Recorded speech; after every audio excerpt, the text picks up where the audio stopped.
Good night, good night, good night.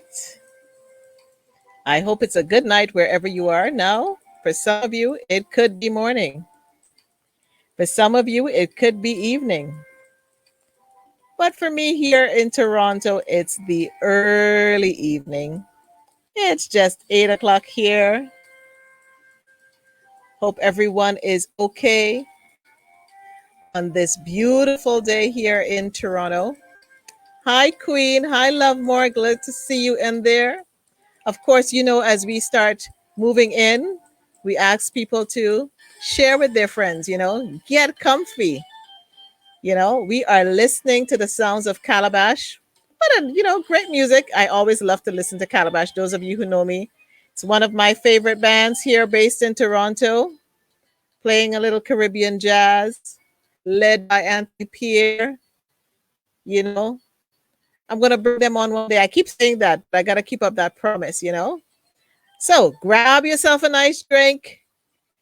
It's a nice, sunset happening out here. But still, get a candle, set the atmosphere, grab a warm throw, a cushion, get comfy because it's going to be good tonight. Now, for sure, you need a notepad, something to write on, because the wisdom keys that are going to drop tonight, my people, you're going to want to be prepared. So, I'm not going to waste any more time. Welcome to Victory Speaks. It's an inspired conversation series where iron sharpens iron, and that's you and me sharpening each other. Now, for those of you who don't know me, I am Nicole Waldron, your voice of victory and your mental fitness coach. And I'm on a mission to inspire you to live a life of victory, a victorious lifestyle. You see, I really believe we all need to cultivate that victory mindset as we mind our minds. And all these conversations we're having, we need to share. We need to come together. We need to enhance each other. And it's Wellness Wednesdays. And the conversation on Wellness Wednesdays is all about our mind, body, soul, and spirit. But today, it's about minding our mind. We're continuing the series on minding our mind.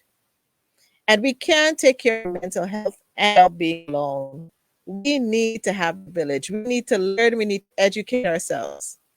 So, how have you, my friends, and my new friends and family, how have you been minding your mind? Have you ever wondered how your brain health works? Have you ever wondered even how your brain works, how it's connected to your mental health? Our behavior and moods are determined by so many factors. But our brain, that engine, that machine, it always fascinated me. So tonight, I am really stoked. You might hear me extra hyper tonight because of the conversation. This conversation is significant. Now, and one of the reasons why is because we have to make ourselves a priority. So I'm making you another priority in my life today. It was an interesting day. Let's be real. It was like 2 seasons in the day, I may say 3 seasons in the day. It started off winter, but we think we're in spring. And then when in Toronto, at least, if you woke up late, you missed it, but it was a winter wonderland. And then it became spring again. It's like nothing ever happened. What did you see out of this whole experience today? 2 seasons, 3 seasons in one day. So as I reflect on spring, it's a new life. It's a new time of life. It's a time where nature is just coming back, and we saw the snow just coming off the leaves and the trees and the bulbs that were just there. The birds are out singing. The birds are on the balconies. The birds are running in the yards, and they're just enjoying life. This morning, they weren't there, but this evening, I saw them show up. So how are you showing up in your life? Spring is a time of refreshing and new growth. So tonight, I really hope that you will join me on this new growth and think of tonight as spring cleaning, the spring cleaning you can do for yourself today. So let's get started. And I'm so glad that you are here to be part of this conversation. Did you know that in any given year, 1 in 5 people in Canada will personally experience a mental health problem or illness? My guest tonight is Dr. Krissy Thomas, neuroscientist and professor. And she is joining me for this very timely conversation. She is a medical neuroscientist and professor. Her research uses brain imaging to better understand neurological disorders, as well as explore the effectiveness of treatment in this population. Krissy teaches into Ontario's first graduate certificate programs in brain disorder management and mental health and disability management at Mohawk College. She also holds an assistant clinical professor adjunct appointment in rehabilitation sciences at McMaster University. She is passionate about helping people understand how the brain works so they can maximize their potential. She has received several prestigious fellowships for her research, including fellowships from the Canadian Institute for Health and Research and the Networks of Centers of Excellence of Canada. She was also featured in CBC's Her Story in Black as one of Canada's top 150 women who have made a place in Canadian history for her excellence within her field. People, folks, get your emojis ready, get your hearts ready, because tonight I want you to help me welcome Dr. Krissy to the Victory Speaks stage. Woo! Thank you so much for having me here with you this evening. I'm excited. I'm super excited. Can you tell I'm just like all over the place? I am just excited. Welcome, everyone. And for those I can see saying hi, now if you're on YouTube, you can still say hi. It will show up in our comments. Let us know that you are here. I see Joan Pierre here. I see Hasna here. I see Phyllis here. I see the great June Doyle is here in the house. Wendy Jones, Maureen Francis Lovemore. We are so excited that you are joining us tonight. So, Dr. Krissy, how are you doing? I'm doing fabulous. Thank you so much for having me, Nicole. I think I couldn't contain my excitement today. I was just waiting for the clock to arrive. Oh my God, it's been a whirlwind of a week. How has your week been? How are you dealing with, we're in another lockdown. How are you handling that? I know. You know what? I have just been trying to do the things that kind of bring, balance to my life, taking time for myself, having those quiet moments where I'm like connecting with, a good show or a good book, something like that, hanging out with my kids.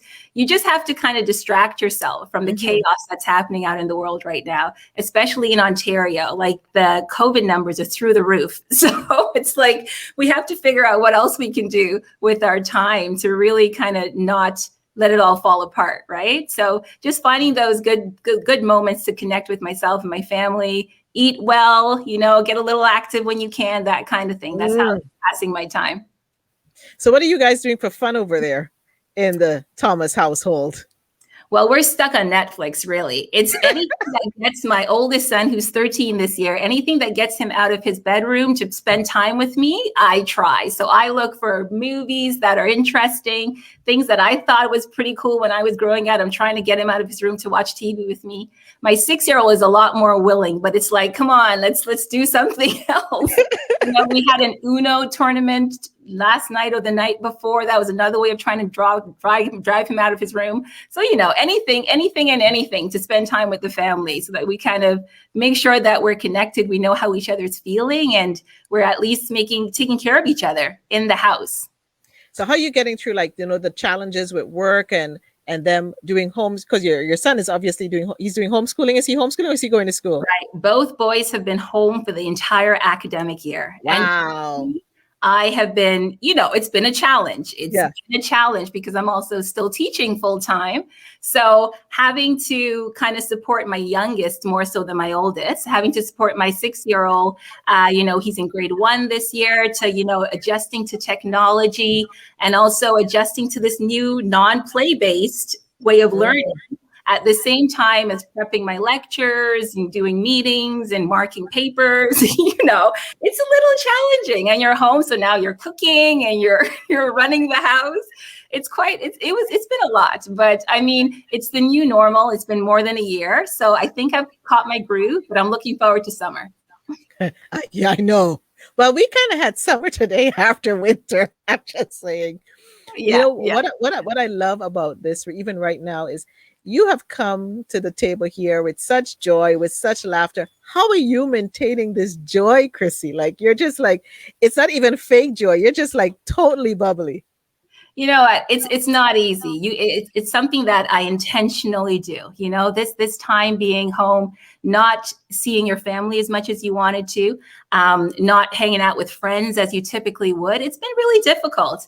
And I think what I've been trying to do is, one, exercising, well, as much as I can. I also broke my knee a year ago, so rehabbing that during COVID has been very challenging, but keeping active is a really important part of my life. Also trying to eat well, also spending time with friends and families over Zoom, you know, when we could have met with one other family, you know, have them sit on your couch, have a conversation, kind of debrief about life. Those kinds of connections are really important. You know, we have our family Zoom call every Sunday evening, and it's all laughs, especially with my youngest niece, not my second youngest niece.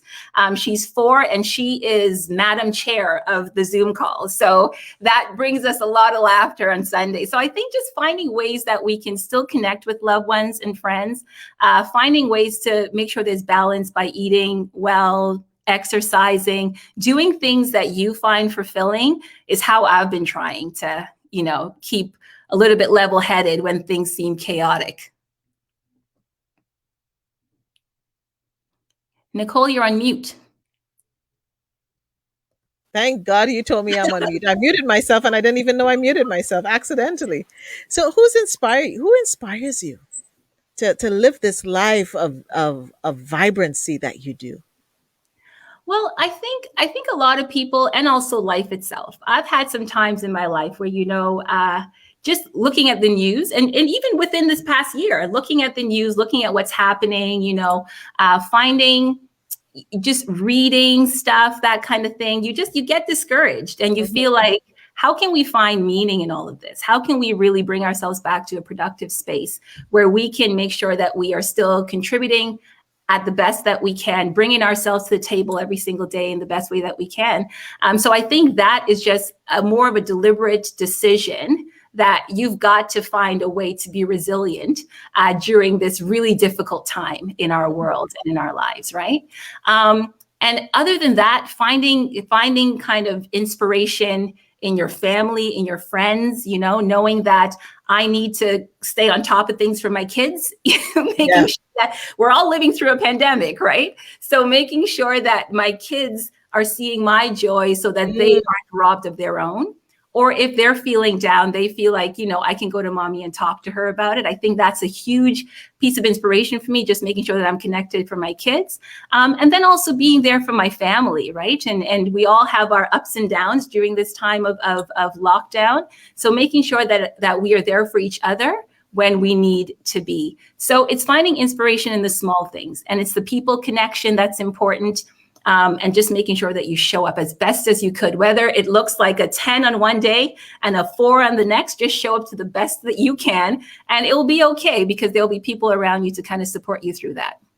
I love how you mentioned the kids and, like, you know, how you're showing up for your kids. You know, just thinking about it, what would you say to parents out there that are trying to do the balancing act of kids and life? And because I feel sometimes we as adults, and I don't know if you feel the same way, that we sometimes can project how we feel onto our kids and create the anxiety or the negativity. You know, Right. how can we as parents manage that? I think everyone has to do it in the way that works best for their family dynamic. I think for me, how I have faced that is that I know what anxiety and worry feels like, what it looks like. I've experienced it myself. I've studied it long enough to understand what that is. And I look for those kinds of things within my kids and my family members. I look for the facial, you know, expressions. I look for if we are being edgy and snappy. I look if we're kind of trying to isolate ourselves, if those kinds of things. You look for those cues, and then you connect. You leave space for a conversation. You leave space to say, what's up? How are you doing today? Is there something you want to talk about, right? Like, what's happening with your best friend so-and-so? What's happening on that video game platform? Right. Like, you know, you ask the questions that will potentially probe them to begin talking, and then you provide that space for them just to be. And sometimes my son says things to me that could blow my mind, that I'm like, if I ever told my mama that growing up, it would be a different situation. But I just have to leave space for him to just speak. and then just let that be out. Let him have that moment to release. And then we'll catch up on however we need to face that on the other end, right? But I think talking is important. Allowing an opportunity for folks to talk and allowing an opportunity to connect with those feelings, I think it's a necessity. You see, you said about leaving the space, and you see me pull back because I was giving the space. It was almost like that physical giving the space. But so many times we don't know as parents, and especially if I don't, no matter where you grew up, especially the older generation, we don't know how to do this giving space thing. Like they say something that we don't like, and we're like, we're in there, or we're talking to not hear, but we're talking to talk and not to listen. How do we leave space? What does that really mean? Giving our children space, and even giving our friends or even our partners space. Right. So how I do it is ask a question, and regardless of what answer comes back to me, whether I like it or not, I say, okay, why do you feel that way? Like, why do you look at things that way, right? And then without telling them, no, you don't look at it that way, this is how you should do it, I would say something, well, when I felt that way, this is how I saw it. How do you think about that? Like from how you feel, I can tell you how I felt in that moment. Basically, not shutting down their ability to think on their own, to explore their own feelings, or to tell them how to feel, but also interjecting your own, almost as a guiding principle from where, potentially how you could resolve these feelings that you're having without saying you're going to do this, right? So I feel like when someone feels respected, especially in my experience, and everybody's is different, but when someone feels respected in a conversation, that you're not cutting them down, you're not dismissing them, they are more open to coming to you with issues in that moment and after that moment. You're leaving a communication bridge open, that the conversation can continue and that relationship can grow in that way. And it's really hard to do. It's really, really hard to do. Sometimes you just you feel like just telling them what to do. But it's a learning, especially at least for my boys, it's a learning opportunity. It's an opportunity for them to deal with their own feelings, with their own emotions, and figure it out with my gentle guidance until I have to get pushy, but my gentle guidance along the way. And they come around, they come to it on their own, probably 99.99% of the times, right? I really love that. Giving them the space, listening, and not always being rushing to give advice, thinking about it. I think as parents and and even if you have a partner, it's sometimes you may need to go take that little. It's free. Lots of stuff is free right now on YouTube. I think YouTube is like the university of the world. I don't know what it is. That you can just do a communication course on how to listen, how to communicate, because that is a skill. Because sometimes you just want to jump right in there. And I'm just loving some of the comments coming in there. And, of course, Madam June Doyle, do not dismiss their feelings. I love it. Yeah. And great advice, Doc. Yes, you see, the advice is coming in right away. So this is why I say to everybody, live and on the replay, share, because in this season, as we're going through this, no matter what season of life, but in particularly right now, we need to equip ourselves. We need to educate ourselves so that we can show up as in our best selves, and every day is going to be different. So now, Krissy, you have gone into neuroscience. So before we get into more of the nitty gritty, what is, I love neuroscience. I wish I had the brain power you have, but what is neuroscience? And why? Yeah, I know. And why did you get into it? Well, you know what? As you said, the brain is so fascinating. To me, I think having an organ that completely just controls our actions, our thoughts, our feelings, it houses our memories, it controls conscious and unconscious processes in our bodies. That is just something that blows my mind. It really makes us uniquely human in the way that this brain that weighs only 3 pounds. That's as much as, a 2-slice toaster in your kitchen, right?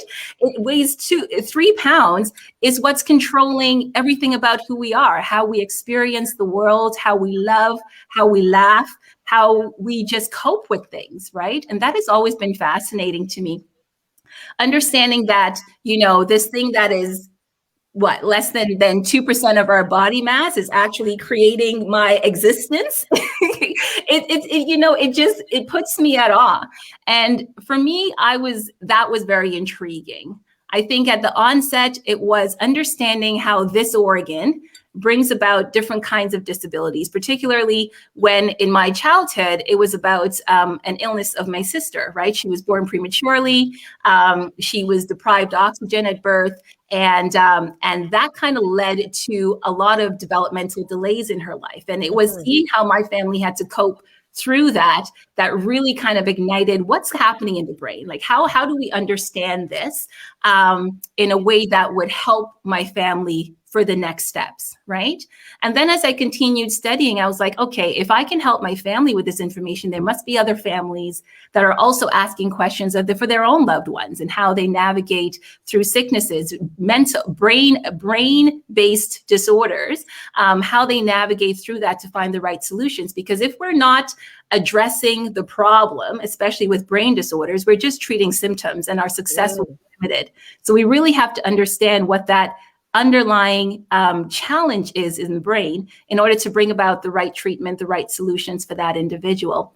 So that's what really got me involved in the brain at the beginning. It was just my fascination with it and my deep desire to find answers for my family and for families like mine to just kind of help the process of healing, right?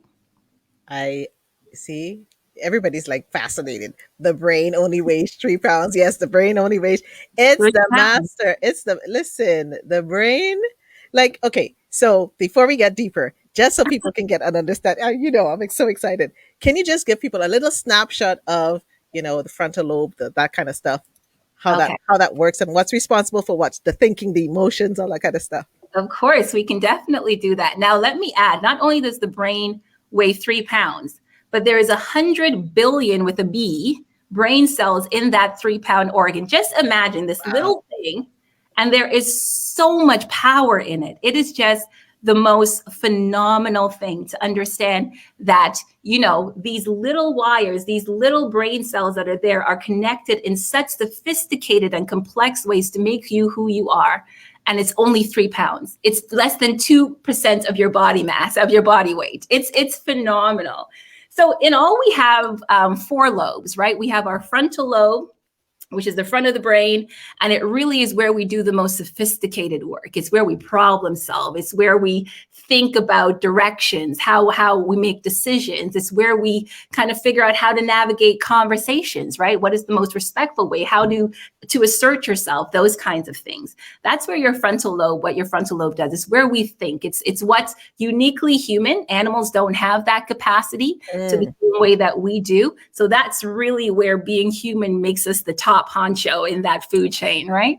And then we have the parietal lobe that's behind that. That's really what gives us our sense of space. It's where our sensory information feeds up to, and it tells us, it integrates what we see, what we hear, what we smell, what we taste. It keeps us connected to the world, right? So that's where we sense things, and then it goes to the frontal lobe to say, now what are we going to do about it, right? Right. Our temporal lobe is where a lot of our emotions are processed. A lot of our emotions, things that keep below the temporal lobe is where it keeps our body functionings going, whether it's digestion, whether it's, triggering us when we're hungry, all those kinds of things. It's those kinds of life functioning that keeps it going and connects it to emotion, because emotions are motivated. Right? So the temporal lobe kind of takes care of that. And then at the back, we have the occipital lobe, is where we see things. That's where our visual cortex is quite developed. So we just have, we see, of course, it's a process, how it builds up the visual image in our brain. So a lot of space is given to how we see. And then beneath all of that, that's just the cortex. I tell you, 100 billion cells, right? That's just the outer layer of the brain. Within that, we have such sophisticated circuitry that it really is phenomenal when we think about how we exist in this world and just bring to reality all the things that we perceive. Wow. Wow. Wow. See?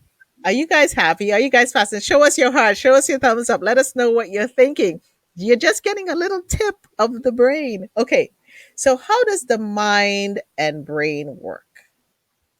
So it's interesting that we've even separated the two, because That's what I don't get, Krissy. That's what I don't get. Okay. Okay. I'm going to shut up. Okay. no, and it's an excellent question, because we shouldn't separate the two.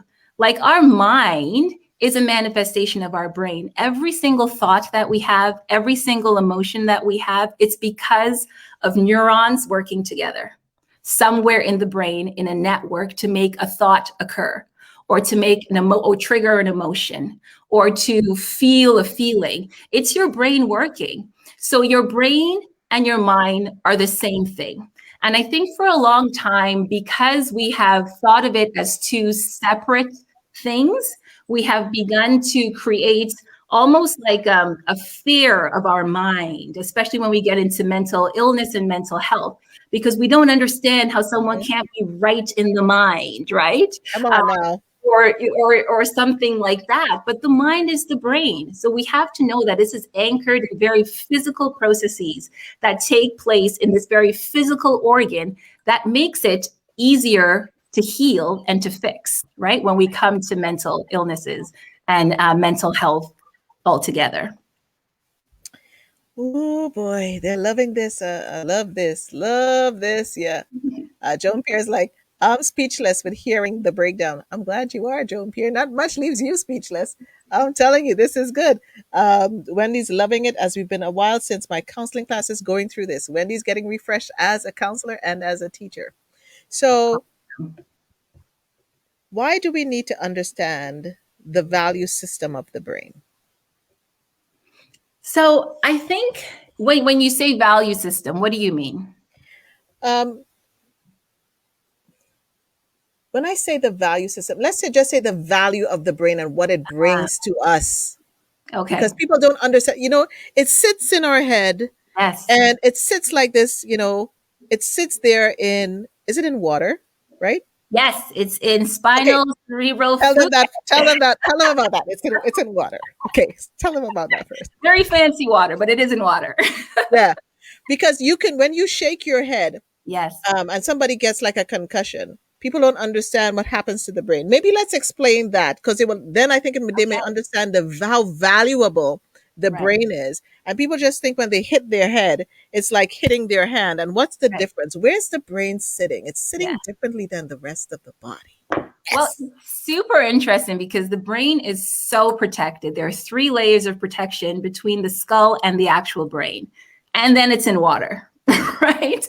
So what that creates is almost like a cushion that if you hit your head in an accident, or you hit your head, in a sporting event, your brain actually has the ability to move safely within a cushioned space before damage really occurs. But that movement can stress and stretch connections and change its function because of that experience, right? So we're not made for our brains to constantly be whiplashing all over the place, right? But it has the capacity to do that and still protect itself to a degree. But damage can take place when that happens. And it can, when the brain is shook, or when it is stressed in some way, it can change the connections of those cells, those brain cells that are working together. It can tear them apart, structural changes, or it can just twist them. So it's still connected, but functionally they might work a little bit different because they're stressed in a way. They're not actually sitting in their optimal connectiveness, right? So brain injuries really occur when we mess with its structure through injury, right? When we mess with its function through chemicals. Now, let me explain that a bit. Our cells are communicating with chemicals, right? They sit in our brain. They communicate by passing chemical signals. Well, chemicals, they release them, and then it passes electrical signals. Let's not get too fancy. The point is that there are chemicals that activate our cells, right? And sometimes what happens in mental health conditions like depression, anxiety, even autism, ADHD, these are all mental health conditions, right? We have lower levels, or schizophrenia, we have lower levels of those chemicals, or maybe heightened levels of those chemicals. And that's like the gas in the system. It makes the car go. So if you don't have enough gas in the car is going to put around until it stops. Or if it has too much, it's going to, kind of mess up the flow of what's happening in the car. And the same thing happens in the brain. When we have chemical imbalances, it affects our behavior and creates some kind of atypicality in the way that the brain functions.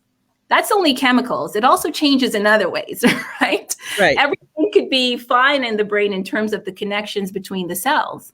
But sometimes because of our genetics, so we're predisposed to having genes that code for different illnesses or makes us susceptible for certain brain patterns, those can also change our behavior. Those can also change the way we respond to injury and stuff like that. Even when we have too much stress in our life, those hormones, that stress hormone. Talk about it, Krissy. Brain, right? At times, there's an optimal period of time where we have that stress hormone that it helps us to be, you're a little bit stressed, so you're more alert. You can act more quickly, you can do better on a test, you can do better on a public speaking kind of event, you can run faster because that stress hormone is waking up your body and making you ready to, attend to what you're doing. But if that stress hormone is in your system, cortisol is there for a long period of time, it starts to shut down brain areas that are supposed to keep you in an equilibrium, right? And that can become that could become detrimental to the health of your brain. So a lot of things can happen in the brain, whether chemicals kind of get it off, whether it's working optimally or not, whether it's too many chemicals or too little bit of chemicals, whether the connections are turned on and off because of our genetics or injury, or whether stress is involved. All these things can impact the way our brain works. See, yeah. And I know you're just holding back some of the information because it's so much and it's so juicy. How are you feeling, folks out there? They're feeling a little hype down here. Debbie says, I love how Dr. Krissy's analogy works. Yep, she's sharing it well.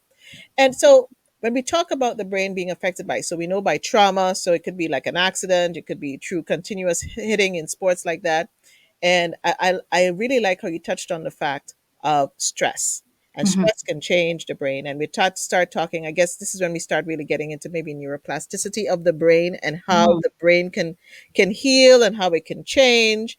And I want to address like some of the stress pieces because people, the benefits of negative, the challenges or the cons of negative thinking versus positive thinking, and why that over time, the same way that people say, well, think negative, think positive, thinking negative all the time can actually change how your brain functions if I understand it correctly.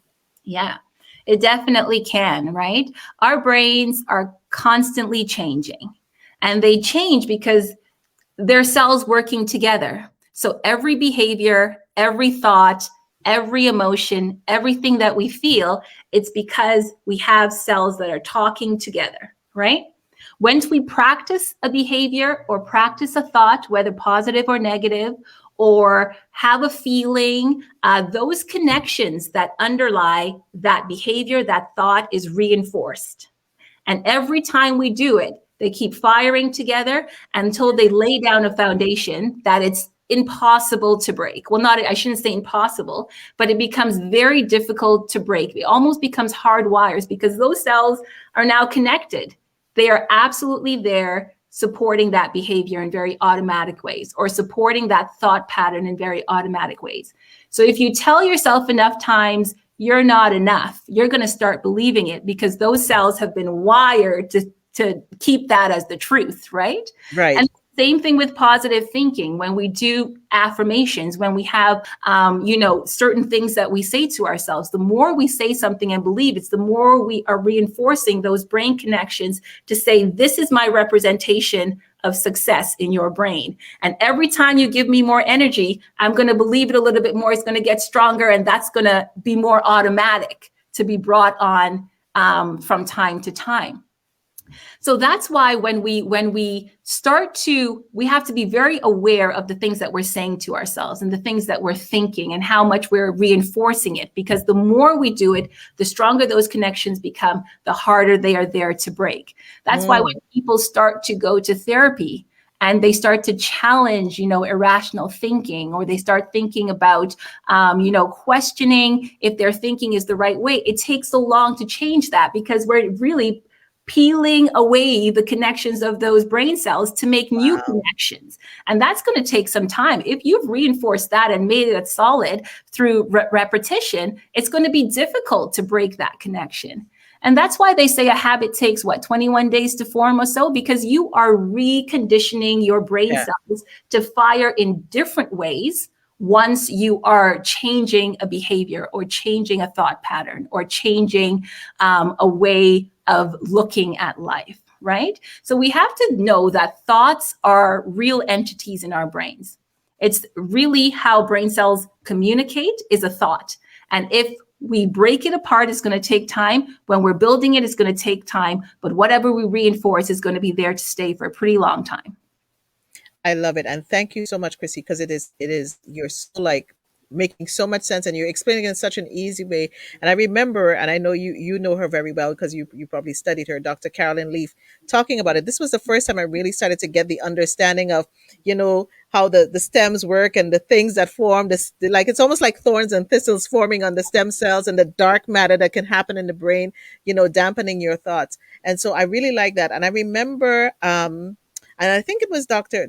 Leaf who said and reminded us now that it's changing from now even the 21 days, because it's so much to really change that thought, that the 30 days really gives you the discipline, and it's better to do it for 60 days straight to really give you a really foundational habit. Like the 21 days gets you, the start, but if you really want to hunker down and change that habit, keeping at it for 60 days and 90 days doing something repetitive will change your lifestyle. So it is so imperative to change how the brain works. Let me see if there are any questions here before we dive in, because I really want to get into the mental health piece a little more. And you have the brain is the OG biocomputer. Agreed. And Doc, you were great at explaining how the connections in the brain says, love it. Yes. Okay, you're getting a hello from Barbados. Hey, Trish. Love me some Dr. Krissy. Love it. Edwina is on here. I needed a refire or something. It's time to repeat some affirmations. Yes, the affirmations. Right. And you know what? The affirmations are so powerful. And we should probably talk about affirmations. Like for you, do you use affirmations? So I don't have a script that I say over and over, but for me personally, I read the Bible. I know what the promises are that I want to claim for myself and my family. And those are the things I remind myself of repeatedly, right? Yes. And I make sure, even when I'm challenged in my thinking, if I'm going through a particularly stressful time, right? Or if I am, kind of ruminating on something up there and I need to break that habit, I have to remind myself of some of those promises that I stand on. And I think for me, that really breaks that habit and has me correct my mind in the way I think. I try not to dwell on negative thinking, because again, I understand. I can tell. The more that you reinforce those things, the more it's going to become automatic in your brain, because all you're doing is giving juice to those problem connections, and you don't want to do that. You want to make those connections of positive thinking what is actually foundational in your mind, right? But I completely believe in affirmations. It's a very important thing to speak positively as a way of reinforcing the positive thinking, reinforcing those brain cells, and it becoming automatic thinking after the 90 days, right? Because you're firing some new stuff into your brain. It's like, I think of it, sometimes I think of it, you had some embers in the fire, that fireplace. And then when you start adding it, it's like adding more fuel to the fire. So it's like firing up your brain cells again. Yeah, that's how I think about it. And, for me, like, even taking the word and I've started to even write it down more and not just taking, but taking those promises and turning it into belief statements and saying it so that it becomes a truth. And I think sometimes, we just think we know something until we really start. Can you really walk on this? Can you really walk on that word? Yeah. Edwina is saying the next 21 days. So here's a tool. Dr. Carolyn Leaf Edwina, and your sister knows her well. She actually just launched a new book, and she actually has a 21-day program in that book that I am actually starting. So that might really be a great thing. That's a tool for anybody, Dr. Carolyn Leaf. Yeah. She's really great. Thoughts are real entities in our brain. Thank you for that. Yeah. Um, June is asking, how do you know when you have sunk so low in depression? This is a good question. How do you know when you've sunk so low in depression, and how can you prevent it? Good Right. question. Yeah.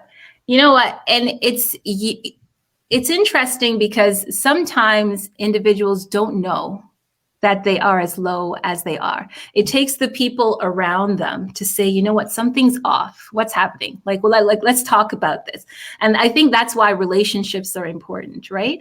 And when sometimes, someone tells you something that you don't want to hear, like you might need help, like you have to be open to that kind of feedback. But if you find that you've lost motivation, especially with depression, if you've lost motivation to get out of bed, to open the blinds, to think positively, to go to work, to cook, to be with your family, that loss of motivation and that sad feeling that's constantly there, that can be an indication that I need help. If you're crying, if you can't get through a typical day of activities, that's a sign that you might need to talk to your doctor. And I want us to understand that, when you have these mental health challenges, it's not always that you're going to be medicated first. Medication is great. It helps with those chemical imbalances in the brain because medicine is chemicals. And what it does, it's the fake real thing, right? It's the thing that looks like what the brain naturally creates and then just gives the brain more to kind of help it get over the hump, right? Or shuts off some processes to help other brain patterns kind of brain processes take over. So medicine is just the fake way of putting chemicals in the brain from what the brain naturally creates. But sometimes all we need to do is change our thinking. It's what you were talking about before, Nicole, the power of the thought. Right. And it can be done through therapy, through having a licensed therapist, counselor, psychotherapist help you challenge some of the irrational thoughts or some of the fears that you have or some of the things that are creating issues in coping in your everyday life. And when someone helps you to change that thought, again, you're changing your brain patterns, you're changing those brain connections. Thoughts are just brain cells communicating. We gotta figure these are natural physical entities in your brains. A thought might feel abstract. I'm sitting here thinking right now. You're not seeing my thoughts, but it's really just 2, 3, maybe a million brain cells firing to create that. It's a physical thing in our bodies. And that's what therapists help us with, right? They help us to change those things, change our brain, change our thinking to help us become resilient against those issues and circumstances in our lives that sometimes take us to a low point.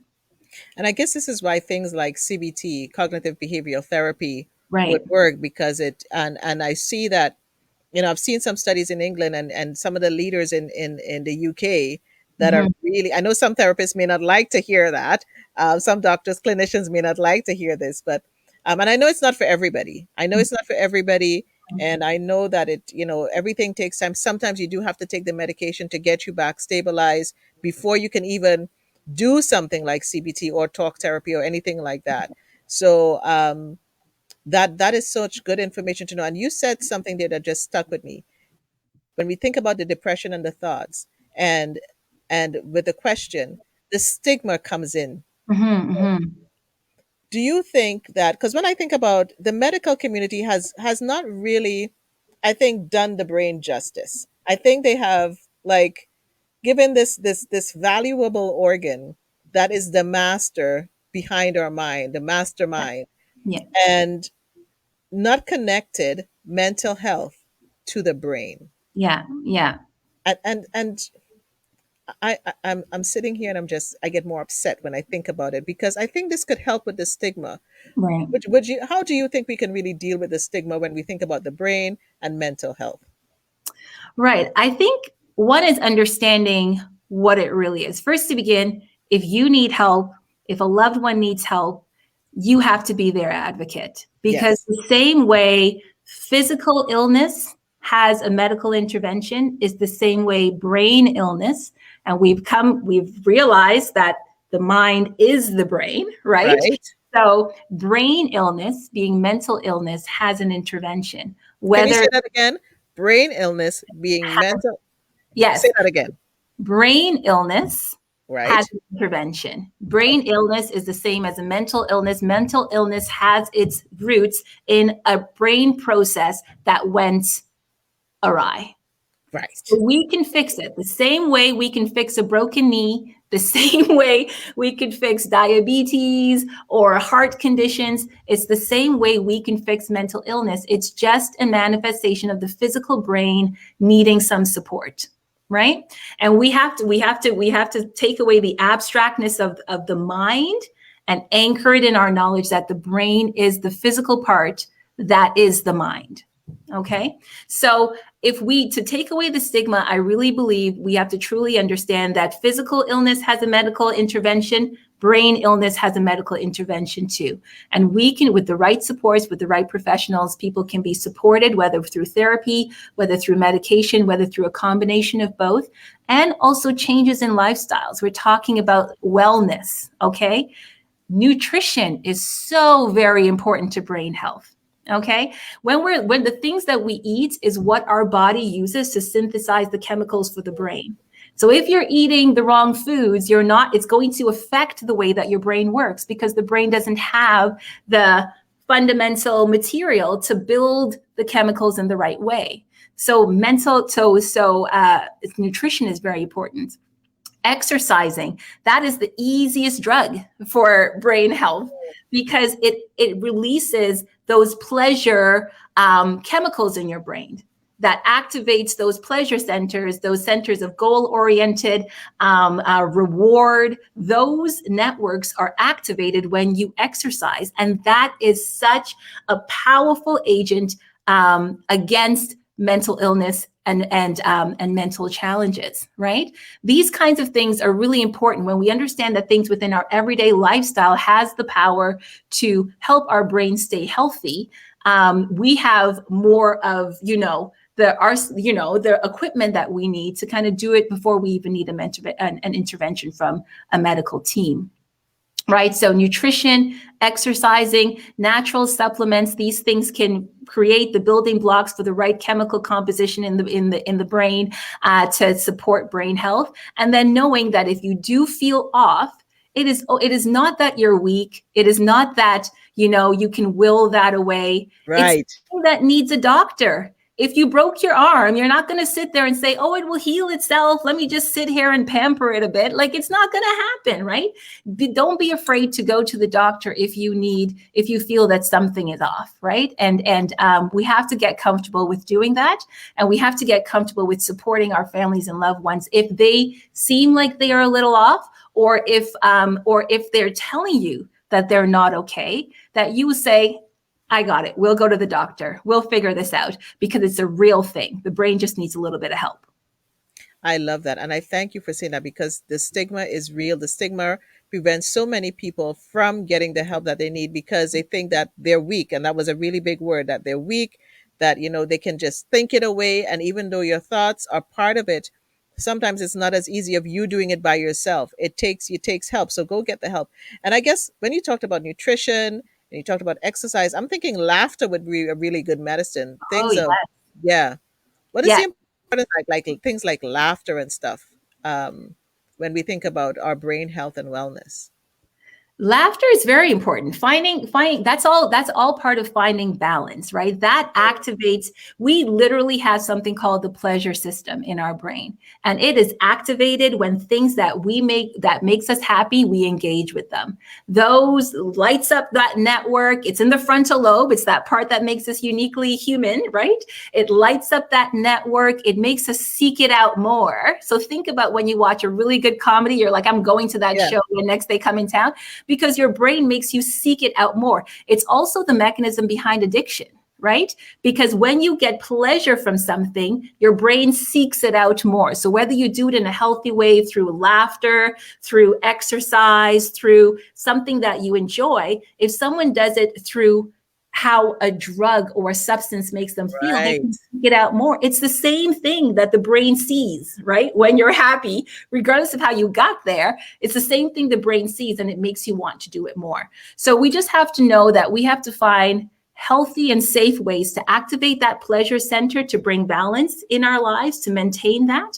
And, you know, there could also be unhealthy ways to do that, right? Yes. And we just have to be careful with that, because those artificial ways through addiction is also, you know, you get the withdrawal and the sensitization and the dependence that the brain starts to need, because it's actually messing with a very natural process of seeking pleasure. Thank you for that, Krissy, because the part I want to touch on, just for a lot of people to get it, because even I find people in the medical community, whether you even in hospitals, still today, and even in the government, they say that addiction is not a mental health problem. And I don't get it. And it's not a mental illness. Like, help. It 100% is, in my opinion, in my humble opinion, it 100% is, because it changes the brain. And sometimes we are not able to cope with that without medical intervention, right? So which makes it a medical problem. Exactly. So if there is a reliance on a drug or a reliance on a substance that's completely changed your brain, that you now have to seek it out just to feel normal. Now, again, your brain is constantly changing by what you feed it. It's going to want more or it's going to want less. And drugs have this ability of literally changing the way that brain cells receive information and send information, to the fact where you will start needing more and more and more just to feel normal, because the brain has become so dependent on external forces, i.e., substances, as opposed to doing it itself, right? And that's where addiction and dependence comes into play in the brain. And when we get to a place where the brain is no longer acting autonomously and is actually dependent on these substances just to feel normal, you're going to need medical intervention. So it becomes a medical issue. Thank you so much for saying that. And for anybody who's listening live and on the replay, if you're not sure and anybody tells you that addiction, and if you have a loved one with an addiction problem, an issue, you need to advocate for them, because sometimes you will find that, and I know it's a big problem, that I know organizations like FAR, and they are having advocating for people with addictions to get the help that they need. And so as I think about it, and as a scientist, because you are a scientist, you are supercalifragilistically-espialidocious scientist, brain imaging, how important now is that to your work and even mental health and wellness in our mind? Because our mind is our brain is our mind. I'm so excited. Our mind, we just need a song. Our mind is our brain is our mind. I don't know. I'm happy. That's the one thing people walk away with tonight. I am happy. Yes. Because you just need to take the mystery out of the mind. It's your brain. It's your brain. Therefore, your brain is physical. We can intervene when we need to. We can also support his health by making healthy choices, right? Doing proper wellness activities, that kind of thing. But brain imaging, how much do I love this? Because I'm a brain imager. This is what I do. This is my science, right? All I do is look at people's brains, right? And, you know, it's amazing. The same way.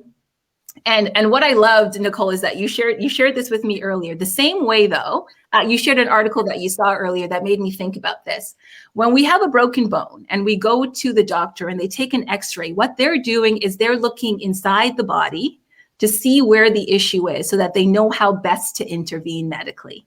It's the same thing that brain imaging does. When we look at the brain, we look at the structure of the brain. That tells us some, but it doesn't tell us everything, because our brain is alive. It's always working. It's always thinking. It's always doing. So we need to take a look at the brain when the brain is functioning, right? So they can do things like fMRI, which is functional magnetic resonance imaging, or spectroscopy, which is a different way of looking at the brain when it's active. And what we can do is we have profiles from gathering enough of these scans in certain types of conditions, we now have a picture of how a depressed brain looks, or how an anxious brain looks, or how an autistic brain looks. Maybe we're a little bit further, we're a little bit younger in the field for autism, but we're kind of getting there, you know, or how a brain of someone with ADHD looks, right?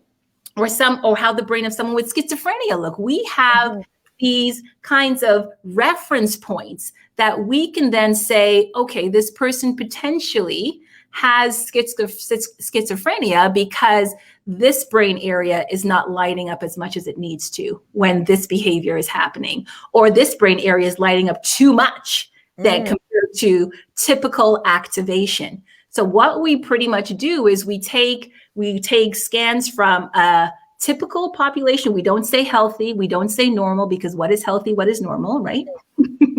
Yeah.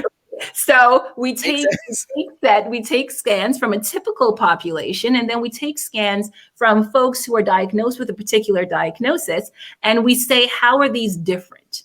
And it helps us to realize what potentially a brain of someone with schizophrenia looks like, what the brain of someone with anxiety looks like, etc. And the same way, we're not there yet because scans are so expensive. It's so expensive to scan people. It's not the go-to in the medical office. Say we're going to send you to an MRI until they really need to send you for an MRI. But hopefully we get to the point where the same way we have an X-ray to diagnose a broken bone, to know how to intervene at the right way, is the same way we can have a brain scan to diagnose a mental health condition or a brain disorder, to know how to intervene. Now, we are years, maybe decades away from this, but some really cutting edge groups are doing this. And a lot of researchers are trying to figure out, how do we understand the brain patterns in particular diagnostic groups, so that we can better meet their needs more specifically than just saying, oh, they have this diagnosis, and assuming that the treatment that works for that other person with this diagnosis will work for you, when you're a completely different person. We don't know, right? No two people, they say, and I'm an autism researcher, no two people with autism are the same. Right? So you really have to treat the person.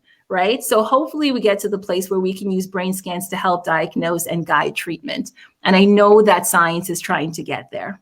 We're not there yet, but we're trying to get there. Well, I'm thinking if anybody's live and on the replay and you are connected to the government, you need to share this. You need to contact Dr. Krissy and her team, and all the teams that are really working on brain health, because this is so important. You know, when I think about this pandemic, Krissy, and I think of the vicarious trauma just to even start, and I'm going to try not to cry. When I think of the doctors and the nurses and the people on the front line, and what, to me, isn't that trauma happening to their brain and their mind every day? Are people like, talk to me about this? 100%. I think that mental health is going to be such an issue coming out of this pandemic. It's going to, the government's going to have to give money for proper programming to support the mental health of our frontline workers, to support the mental health even of just our community. You know, I was looking at some stats, and I kind of mentioned this to you, like, Stats Canada came out with a thing, and I'm just going to read it here. It says, since COVID-19, 68% of Canadians report no longer having very good mental health.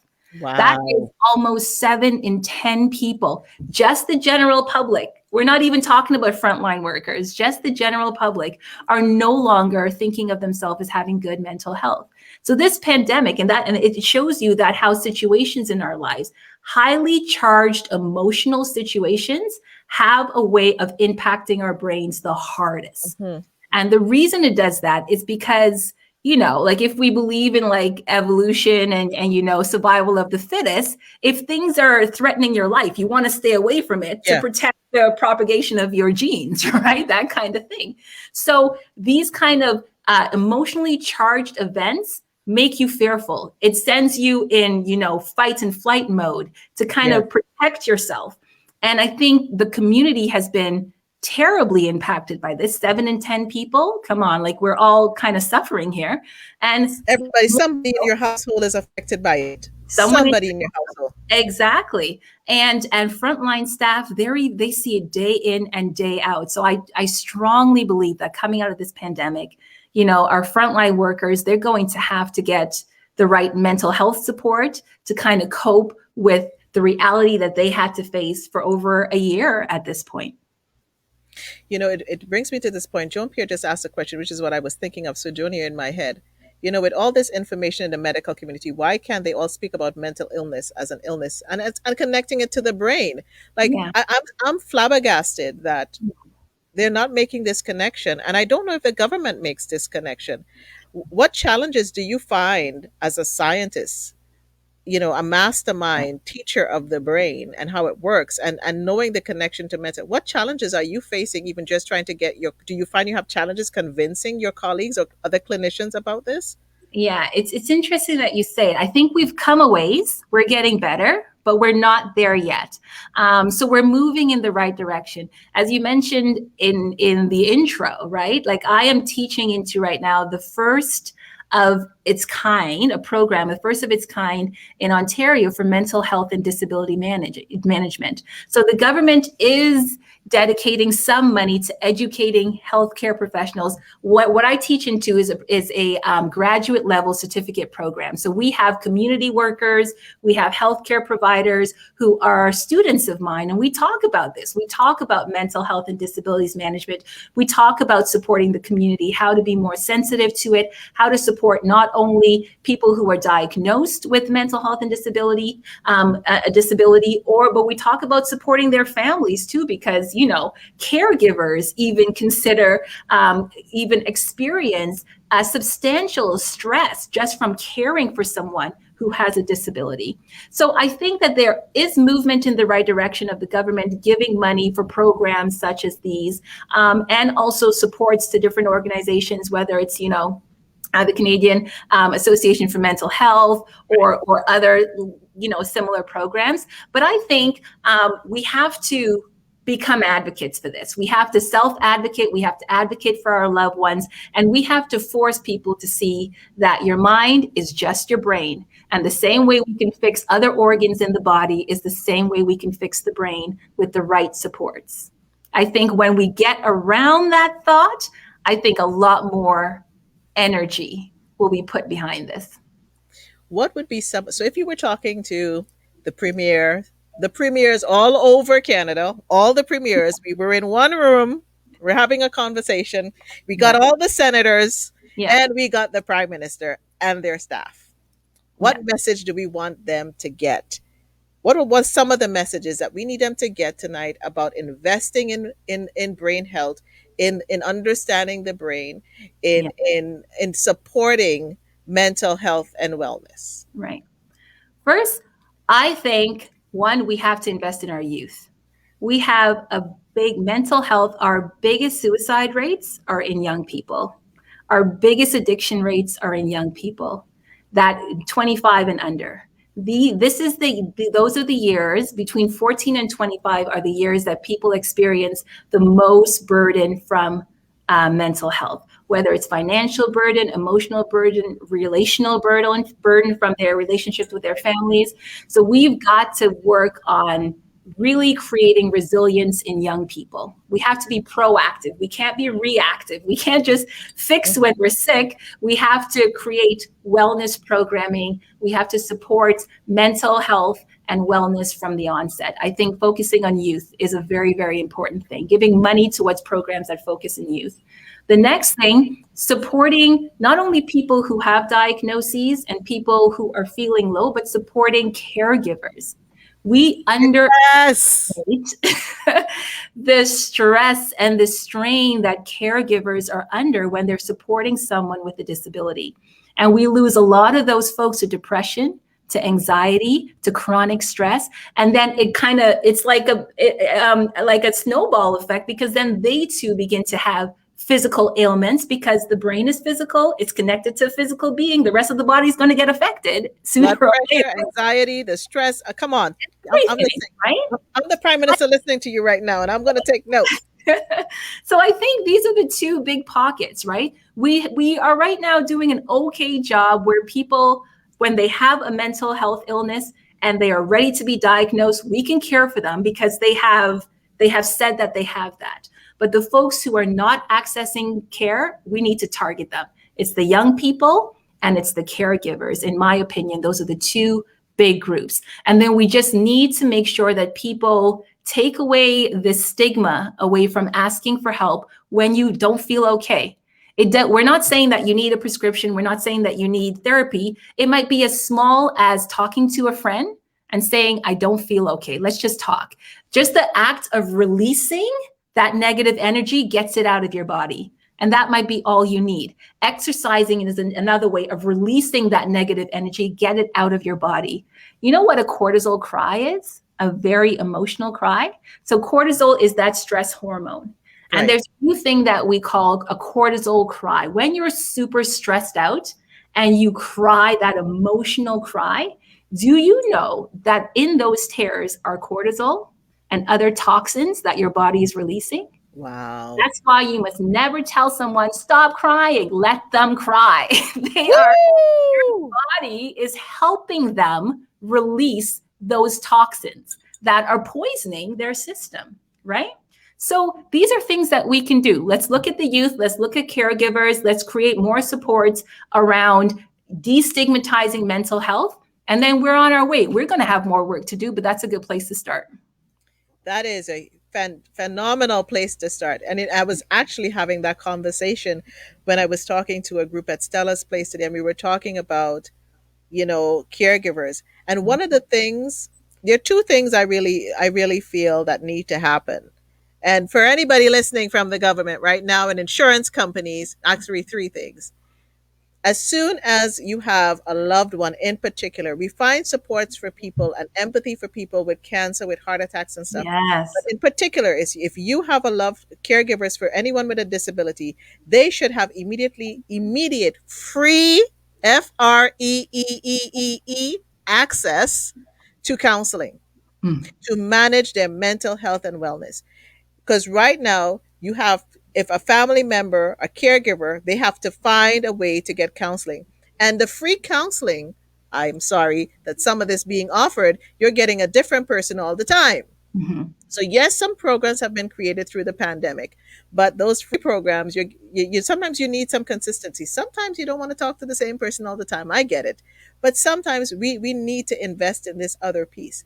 The other piece I see that we need to up the cost. In insurance policies, I know some more insurance companies are adding mental health as, in their benefit package, but the amounts are so small, like $300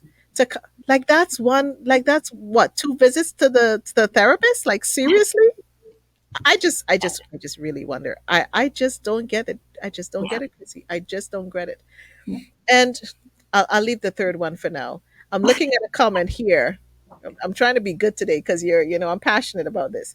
How about a brain with dementia looks? I find memory loss to be one of the biggest fears as we age. Memory loss is huge. So tell us about this memory loss and the beautiful brain that weighs 3 pounds. That's a great question. And dementia is actually genetic. So there is a genetic coding component to that if it runs in the family, someone could be susceptible to it. Doesn't mean that they're going, your family member is going to develop dementia. It just means they're more susceptible for it because genes code for things.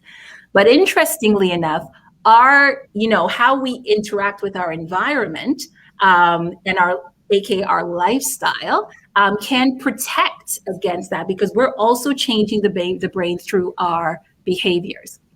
So in dementia, to be protective in that way, it's important that you have good wellness practices. It's important that you're constantly exercising your brain, trying to learn new things, trying to do things differently. So you're keeping those brain cells firing as long as they can and creating new connections so that they don't begin to rely on the genetic coding, but they're creating their own coding through their repetitive use or the reinforcement of different behaviors and actions that you're doing. But what happens in dementia is that there are plaques and tangles that present themselves in the brain. And what that does is it makes the cells, instead of it having space, the cells having space to communicate effectively, it makes them all stick together, and it really kind of confuses the connection to the point where they become unfunctional, like they're no longer functioning. And the brain has a way of protecting itself that it will kill off these cells and send them away. And that's how we keep losing brain cells, and brains keep deteriorating when we talk about dementia.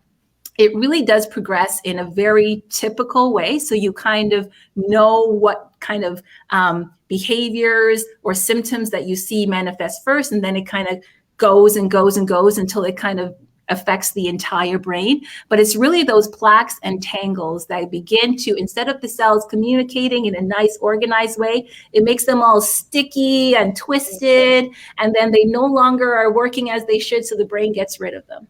Right? And they go away. And the more these brain cells kind of filter away is the more it starts to propagate through the whole brain. Why we start losing memory first is because the plaques and tangles present themselves in the area close to the brain where we make memories, the hippocampus. So that's why we lose the memory first, then cognitive, degeneration comes about, and then we kind of lose much of our cells. It's a really interesting, very interesting brain disorder. But if it runs in your family, there are things that you can do to protect yourself. And those are wellness choices, right? I love that. And as I'm thinking about it, and I think about this time again, as we go back to the pandemic, stress, how stress impacts the memory. Like when you're going, that tells me too that stress impacts your memory and what you should do. Like when you find you're not dealing with the fact of it's just that you're just having temporary memory losses, you can't keep up. What should we be doing to enhance our brain and recognize that what our brain is under stress? What are some of the things we can probably do? Because I know we can't do everything, but what are some of the things we could probably do? It's really good that you bring that up, Nicole, because it's a good distinction to make. There are some dementias that are irreversible. That's the genetic type ones where it's true dementia, right? And there are some dementias that are reversible, like those that come about when you're stressed out, or you have depression, or you have anxiety, when you have other mental health challenges that are impacting the memory network in the brain, that can bring about temporary memory loss. And once you fix the depression, the anxiety, the stress, your memory comes back. So it's about finding balance in terms of those reversible dementia kind of moments of forgetfulness and such like that. Don't think it's the real thing unless you're diagnosed with the real thing. But if you feel stressed out and you're starting to have memory problems, deal with the stress. Figure out what those triggers are. Figure out a new way of addressing them. Right.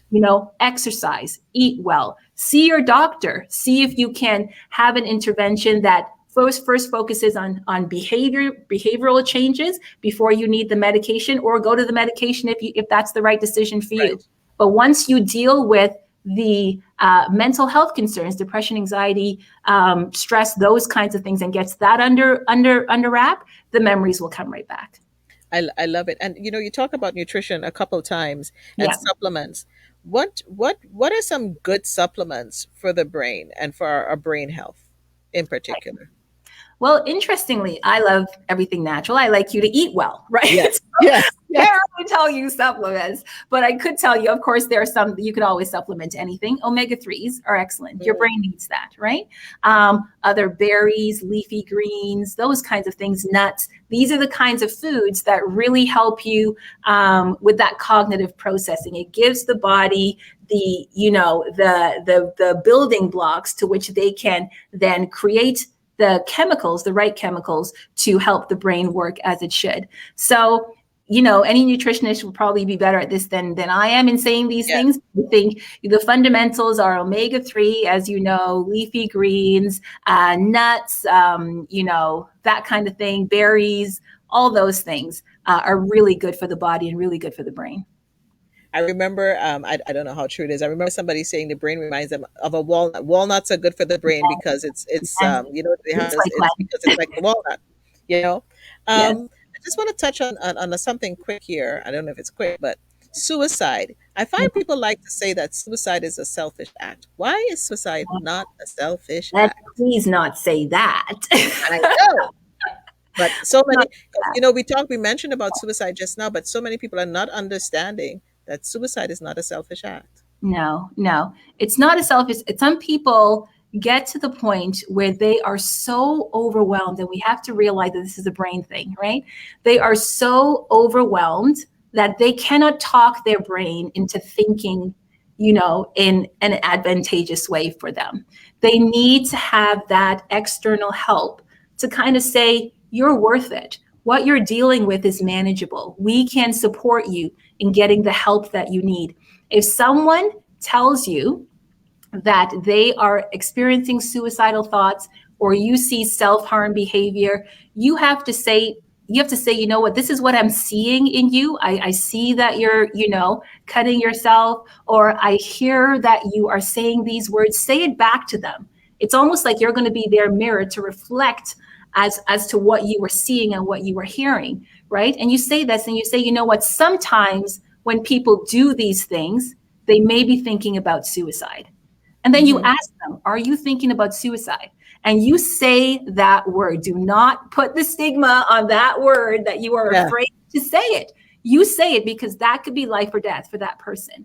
They have to know that you feel comfortable enough to say that word and to get them supports. And if they say yes, you say, I'm going to get you the support that you need. And there are crisis lines that you can 24/7, 24 hours, 7 days a week, crisis lines that you can call with the person if they want you to, or give that person the number so that they can call and be guided through, a safety plan with the right kind of professionals. But we also need to remove the stigma from depression. Sorry, not from depression, from suicide. And we have to be willing to, say the word and to support people and to say what you see. That would allow the person to feel seen, to feel heard, and to know that this person isn't afraid to, help me deal with this super heavy load. If you see someone trying to lift a car, are you going to leave them there? Or are you going to help them? Like, you know what I mean? Like, we have to not be afraid to give people help when we see that they're trying to manage too much. I love that. If you see someone needing help lifting a car, wouldn't you go help them? And so why wouldn't you see to help someone in distress? And can I just one more thing? You don't tell them how to lift the car because, they're trying to lift a car. You help them, right? It's not your job to tell them how to fix the problem in a place when people are in crisis. You just get them the supports that they need so that we make sure that they're safe and that when they're in a better mental headspace, we can then help them with the right people, right professionals, coach them through a plan to face the life challenges that they're living with. I love it. Thank you, Krissy. And I put those resources. Krissy sent me some resources and I put those resources. The links are in the chat. Share, share, share. Now this is coming down.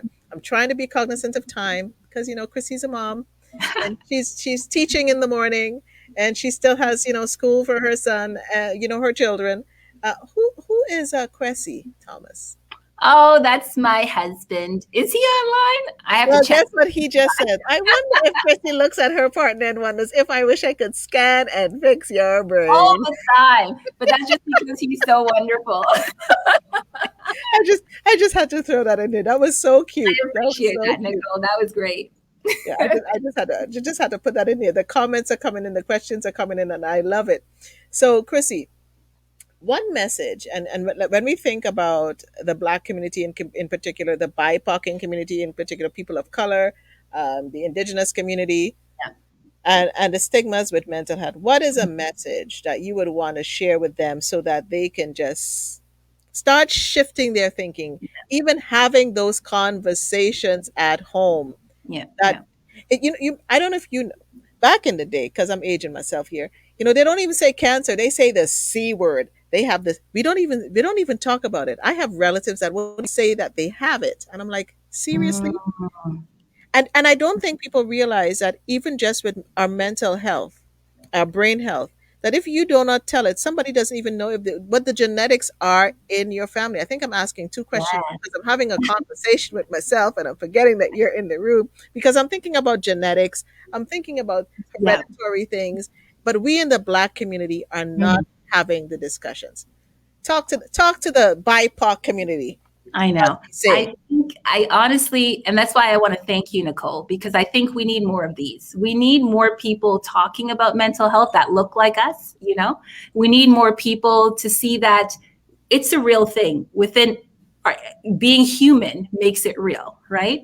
I think, our white brothers and sisters are a lot more open talking about this. They are more comfortable getting medical support. But there is a stigma in minority cultures, right, here in Canada, where it's seen as a weakness. It's seen as something you can will away. And I think these kinds of conversations are important. We are now advocates. Everyone in this live, consider yourself a mental health advocate moving forward. And don't shy away from that mental health conversation. Don't shy away from asking someone if they're okay, right? And if they're not okay, then figure out, Google some resources for them, or text Nicole or message me and I'll send you some. We have to be advocates for our brothers and sisters, for our parents, for our loved ones, for everyone within our community. We can't see mental health as a weakness. Mental health is just your brain doing something a little crazy.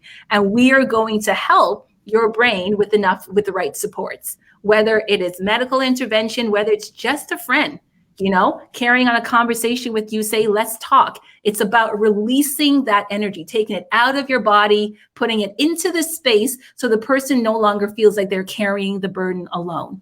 And if it gets to the place where they truly need the intervention of a doctor, be that support for them. Go there with them, call them, see how they're doing. I actually had the situation the other day. We're coming on to the end of this winter semester, right? And I had one of my students kind of email me and say, you know what, I'm having a little bit of a moment. I can't do this right now. And she was so open to say, I'm having suicidal thoughts. I am self-care. I'm self-harming. And I was like thinking to myself, I gave her the support that she needed and made sure that she had her care plan. But I was thinking to myself, I have never gotten an email like that from a Black student or a colored student or a minority student. There is something about within our cultural group that we still shy away from asking for help when we need that help. And we just have to keep having conversations like this. We just have to keep becoming advocates and make our friends advocates. After the conversation, you go talk to someone else who looks like you about this. And hopefully they pick up on your positive energy, that it's just the brain needing help, right? And then hopefully they kind of perpetuate that within their own friend circles. And then we get to the point where it's no longer a taboo topic. Thank you for that, Krissy. And you spoke about your student, and what I listen to parents right now, and and young people. Some are going into high school, some are in university, and there is this pressure that teachers and parents are still putting on them in a crisis, in a pandemic. What is a word that you would have for them to just take the pressure off, for crying out chrysanthemums? Just do it. We have to roll with the punches. We are living in a very different world right now. Like, our entire world is dealing with a pandemic. No country is untouched. We have to put our lives into perspective and say, how important is my mental health? Is the mental health of my children? Is the mental health of my spouse?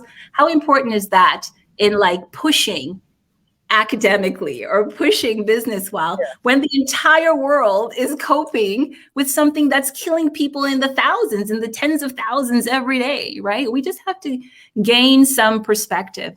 The government knows that our kids are not going to bring in the marks during a pandemic as they are in a non-pandemic year, right? That. That's why they're not having EQAO testing for the past 2 years. They didn't have it last year. They're not going to have it this year again. So the government knows that we have to adjust. Our teachers know. When we have parent-teacher meetings, they know that kids are under stress when they're doing virtual school and stuff like that. We just have to be okay with being human. We are not bionic. We are not supernatural. We cannot cope with everything. We have to give ourselves space to just handle life as it comes. Know when you've had enough and say, I need a mental health break. And know when you have enough energy to push, and just be sensitive and kind to yourself. I love that. Know when to take the mental health break. And it's okay to have a sleep one day. It's okay to sleep in one day. Employers, I think employers have to do the same thing, giving themselves, the opportunity. I've heard people say that doing virtual work, they're actually online even more and they're Yes. working even harder than if they were at work because there's this pressure that you have to be online all the time. Like you have to be there ready to answer everybody's email. We need to give ourselves some grace. We need to give ourselves permission to have some self compassion. Are there any books you could recommend? If I put some other resources in the chat, folks. I put something for youth, which is Stella's Place. I've put the CAMH Family Resource Center. If you That's go to the great. CAMH Family Resource Center, they have a list of organizations that you can contact. In fact, CAMH actually just released the Hope app, Yeah. and it's an app regarding suicide prevention. Yeah. And anybody can put it on their phone, and there's a plan, and there's resources there for families. So the Hope app is there from Yeah. CAMH. Um, but as we think about it, are there any books or resources that you may want to recommend for whether it's adult or parents or even young ones that they could read about just being well? Yeah, yeah. Those are some great resources that you just listed, Nicole. And I think that's a good place people to start because nobody has time to read books nowadays. I think, you know what, it's so interesting because I think, and I consider myself part of the older generation. I'm going to be 40 next week. Thank you very much. Woo! We're partying, cake time. Of my life. No, but I love books, right? But I think folks that are younger than us, they just don't have the patience to read through books. Yeah. And I think the resources that you just listed are phenomenal. They're trusted agencies that are releasing good information that's digestible. Take advantage of that. I think that's wonderful. Someone that I also, as you mentioned already, Dr. Caroline Leaf, she is a phenomenal neuroscientist who does work on thinking, the power of the thought. I think that she is phenomenal, and her work is sound from what I see. She's more seasoned in this field than I am, but she's definitely a sound teacher. I think her work is phenomenal. I think she's probably a good author. And I mean, there are tons of different self-help books, but they don't all focus on a neuroscientist telling you how the brain works. So I would say capitalizing those resources that you just mentioned.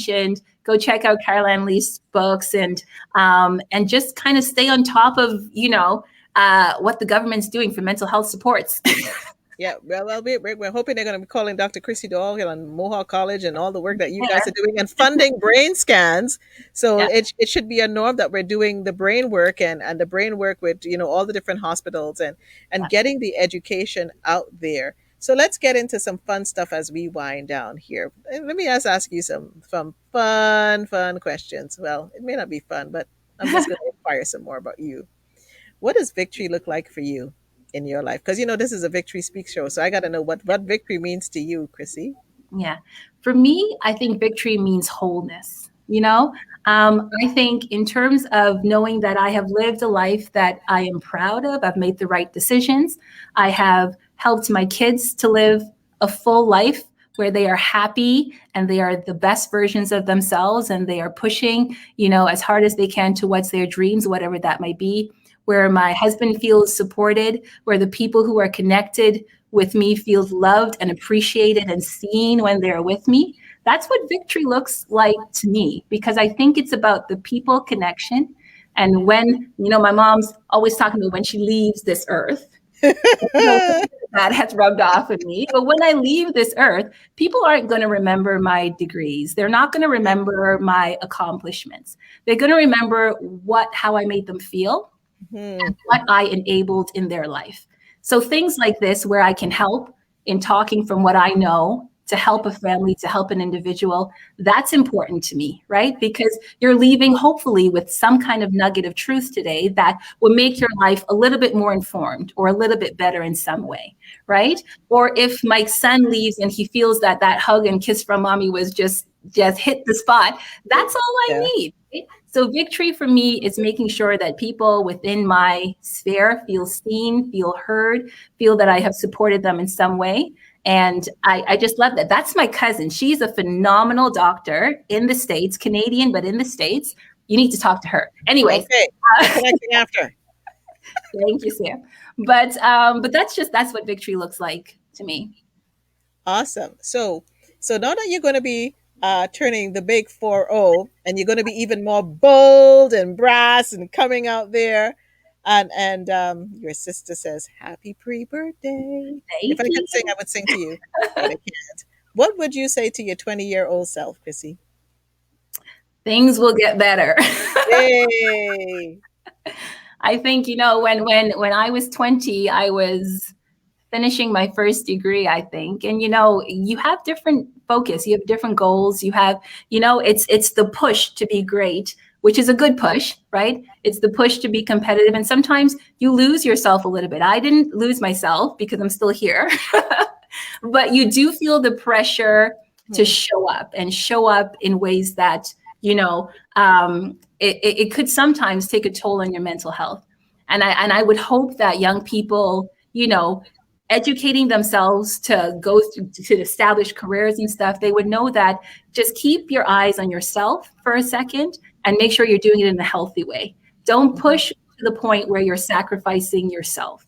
And I think that that's a really important thing as we kind of grow up. And I see more millennials being willing to do that, right? Where they're like, I don't want to, go outside of my extreme. So I think in a matter, just don't lose yourself in the process of growing up and becoming a person. Just make sure that you stay connected to who you are, stay connected to wellness activities, stay connected to a circle of supporters and loved ones that, you can be with throughout your life.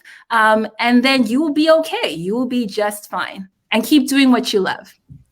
When I grow up, I want to be as wise as Dr. Krissy. I'm just saying. I'm gonna put a picture of Dr. Krissy on my wall, and Dr. Carolyn Leaf. Now there's Dr. Krissy. Hey, just saying. What's next for you, Doctor? Well, after this, I'm going to put the kids to sleep. I know that's not what you were talking about. I'm just going to throw that in there. You know what? I think I have been, this mental health thing has been really weighing heavily on my heart, especially through this pandemic. And I really want to thank you, Nicole, for this opportunity because, I see it every day in the news. I see it on social media, like I'm on Instagram, and I see it coming through my feed constantly. I see how people are feeling, and I want, especially from our community, and I want to make sure that, we don't get buried by what's happening within the world right now. So I thank you for this opportunity to talk about it, to debunk some of the stigma, to create advocates of all of us. Yes. And hopefully when we are talking about the issues of the world, we're also very sensitive to how we can be a support for someone who's living that issue, whether we all are, our loved ones are, our support circles are. So if I can do more of these things where I help to bring light to mental health and how it affects the brain, and that it is a physical illness, it is not an illness of the mind, that's some abstract thought, it's a physical illness. We can get more support from everybody, right? To get people the help they need in a timely way and a way that would potentially save their lives. Dr. Krissy, this is what I know by the comments. This is what people are doing out there right now. They're like, yay, Dr. Krissy, yeah, we love you. By the comments, yay. Like Jonah's like, love you. Oh, and Jillian says, she's funny too. Yes, she is. She's got a great sense of humor. Shirley says, such wise advice and great conversation tonight. Thank you. Everyone who tuned in live and on the replay, we thank you. We're so happy that you were here. And as we wind down, Dr. Krissy, before I close out with my closing remarks, any last words, anything else, anything that comes to mind that you want to say that before I start closing out? Thank you, everyone, for joining. And I just want everyone to know you are great. You are seen. You are important. We all need to be part of this, movement to make mental health more of a talking topic, a conversation topic in our lives. And I hope that you walk away with something that you can take into your own personal conversations from this live, and that you could become an advocate for yourself and for someone else. We could do this. We can survive this pandemic. We can survive anything. All right. We've got this together. And I really appreciate everybody coming out today. Nicole, thank you so much for this opportunity. I really appreciate it. Well, I am super happy. And before I close out, I just got to let you see this comment. Very proud. I don't get to hear Krissy speak often. Real amazing. You're gonna Oh, make her cry. Well, I know you're gonna be doing something really good for her birthday. Wait, oh, there's a question. Wait a second. Dr. Krissy, what are you using on your skin? Dang, your face is pure gold. You're glowing. You're glowing, Dr. water, lemon water. Lemon water, people. Oh, I just washed my face. This is makeup, though. Get your lemon today. Get Thank your you, lemons Shirley. today. Grow a lemon tree outside in the spring, winter day. Well, everyone, thank you so much for joining me. It has been indeed a pleasure having Dr. Krissy here with us tonight. I hope you learned a lot, and you can follow her on Instagram, but the Instagram's private. So if you want to know more about Dr. Krissy, well, DM me. I'll share. To my listeners live and on the replay, thank you for taking the time, for tuning in. Thank you for entering this special place that we prepared for you today. There's going to be many more conversations about the mind and the brain. As you know, this series is Minding Our Mind, MIND. I encourage you to stay in a victory mindset so that you will be victorious in your wellness, in this revolution for yourself. Today, we enjoyed 3 seasons in one day, as I said earlier. And what is this day saying to you? Could you see the beauty in it? I saw such amazing beauty in it. This day has been made just for you. Just for you. Think about that. You're breathing here, you're in this space. Can you embrace the spring and winter moments in your life? And sometimes it may just come in one day, but just like the snow came today, it disappeared within hours and it was spring again. We felt spring like again. We saw the birds coming out, and then know that sometimes the moments may look a little dark, may look a little fuzzy, but you need to activate the embers, the fires in your brain, and fire it up. Change your thinking, get the help that you need, talk to somebody, and know that your mind is your brain and your brain is your mind. There is so much that is happening. I want you to remember there is still life in you. The fact that you're here, bloom where you're planted, even when sometimes the snow comes on you. You would see on my Facebook today and on my Instagram today, I got some beautiful pictures. Joan Pierre was one of my photographers. Love Moore was one of my photographers. And they were showing me the snow just sitting on the trees and on the branches, but yet the blooms were still there. And guess what? As the sun came up and rose and shone on it, they were privy to all of us to see. So don't despair. It's April. Things are going to get better. See today, this unique day, April 21st, 2021, as a time to reset. Utilize the moment. Tomorrow, it's Earth Day. Who knows what tomorrow is going to bring? Selah, pause, think, and seize the moment. Carpe diem, seize the day. Speak victory over your life. Speak victory over the lives of your loved ones. Remember, life and death is in the power of the tongue. And so speak life. Now, on Saturday, I'm going to be part of a wellness conference, the Revolution Wellness Conference by the Congress of Black Women. And I want you to tune in, and it's free. Welcome to the Wellness Revolution. And so Saturday, you can check me out there. I'll put the link in the comments, but go to the Congress. Dr. Nakisa Remy is going to be there, and she's going to be talking about minding your posture. That's part of your well-being. Winsome Duar is going to be there about eating to boost your immunity. And Dr. Krissy talked to us about tonight about eating right. And now we're going to have Debbie King is going to be talking about the personal workout. And we're going to end with a Zumba after party at the Wellness Revolution Conference. So check it out. Be intentional. Have a vision for your wellness. Have a vision for your family's wellness. Cultivate it so you can be transformed. Celebrate yourself along the way, and together we will be restored. And in order for us to be victorious in this process, we got to yield. We got to humble ourselves. Beloved, my friends, thank you for joining me live and on the replay. Victory is your portion. I am Nicole Waldron. your voice of victory and mental fitness coach. Follow me on Twitter, Instagram, Victory Speak 7, and on YouTube. You have all the shows. I'll post this up there as well. And it's also going to be on the Facebook page of Victory Speak 77. And I look forward to talking with you more, tuning on Wednesdays where we talk about wellness, minding our minds. And on Mondays, we have inspiring conversations. Next week, Monday, I am going to have the beautiful Brenda Foreman here with me, African Fashion Week, and she just got a promotion from her country. So we're going to talk about that. Remember, love is in the details. Be intentional with your love today. Thank you for tuning in. We are happy that you are here with us tonight. This is Nicole and Krissy saying good night. God bless. Take care and see you next time. Bye, everyone. Bye.